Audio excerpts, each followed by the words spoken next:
శివుడు మనకి ఎందుకంత ఇష్టం, ఎందుకంత ప్రాణం నేను చెప్పనా? ఆయన ఒక అద్భుతం, వెలకట్టలేని బంగారం.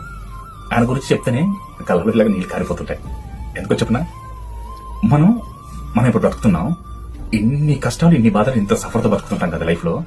ఇక్కడ నీ తండ్రి నేనున్నాను, నీకు తోడుంటాను, నువ్వు భయపడకు అని ఒక భరోసా ఇచ్చి మనం రక్షిస్తూ ఉంటాడు.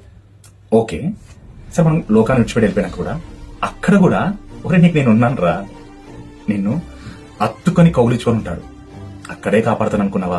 ఇక్కడ కూడా నీకు నేను ఉన్నాను రా, నీ తండ్రి పరమేశ్వరుడు నిన్ను విడిచిపెట్టి నేను ఎందుకు వెళ్తా అని చెప్పేసి అక్కడ కూడా గట్టే కౌలించుకొని ఉంటాడు ఈశ్వరుడు.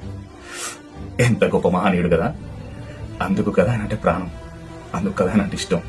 అందుకే ఆయన గురించి చెప్తుంటేనే కళ్ళలో నీళ్ళు కారిపోతుంటాయి. అంత ఎమోషనల్ అయిపోతాం మనం శివుడు అంటే. ఒక్కొక్కసారి శివుడే ప్రపంచం, శివుడే లోకం, శివుడే సర్వస్వం. ఈ జీవితానికి నిజంగా శివుడు ఇంత భక్తిని పెంచారంటే ఆయన అలా ఈ భక్తిని క్రియేట్ చేసుకున్నాడు.